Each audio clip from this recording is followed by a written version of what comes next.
সুপ্রিয় দর্শক মন্ডলী, আপনারা সবাই জানেন যে পাবনায় একটা কবরস্থানের নির্বাচন চলছে, সভাপতি নির্বাচন। হয় আগে হাত তোলেন, কে আগে আমার কথা কথা দেন। সো গাইস, সে দুটো আমার সামনেই আছে, চলুন কথা বলি। আচ্ছা, দেশে এতগুলো নির্বাচন আছে, এর ভিতরে আপনার কবরস্থান নির্বাচনটা কে করার লাগে? তাই তো পাবনা মানুষের পাগল বা কিসের লাগে? ঠিক কইছেন ভাই। ভাই তুই দাদা আসলে পাগল, ও আমাদের অপমান করতেছে, আর তুই ঠিক আছে না? এর লেগে তো তোর সাথে আমি ভোটে খারাইনি। এসিল বন্ধ করেন। আপনি কন, আপনি যদি ভোটে যেতেন জনগণের জন্য কি করবেন? আমি জনগণের জন্য কবর খুঁড়বো, তাদের জন্য আমি কবরের ব্যবস্থা করবো এবং কবরে পাঠাবো।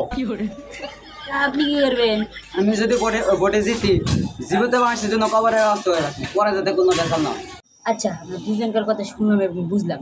তাহলে একটা কাম করেন, আপনার যে পাগলা গারত আছে না, ওটা ঠিক করে একটু ব্যবস্থা করেন। ঠিক করে ভাই, বুঝলাম না, পাগলা গারদ ঠিক করে আমাকে লাভ কি?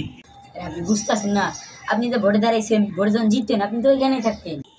আমি বুঝতে পারছি আপনি এই ভোটটাকে তজ্জাল করার জন্য ষড়যন্ত্রের মাধ্যমে উঠছেন, ভোটটা যেন না হয়। কিন্তু আমি আপনাকে বলতে চাই, এই নির্বাচন মরা মানুষের নির্বাচন, এই নির্বাচন অবস্থানের নির্বাচন, এটা হবেই। এবং সুকারিন মিয়া, আপনারা যারা যারা এই নির্বাচনে আসেন না, এই নির্বাচনে যারা যারা জড়িত, সবাই আইনের আওতায় নেওয়া উচিত। আর সবার প্রথম কবরস্থানে আপনাদেরকে দেওয়া উচিত। আর বাদ দেন, আপনি এই নির্বাচনে কি বুঝবেন? এই নির্বাচন জনগণের, এই নির্বাচন কবরস্থানের, এই নির্বাচন মরা মানুষের।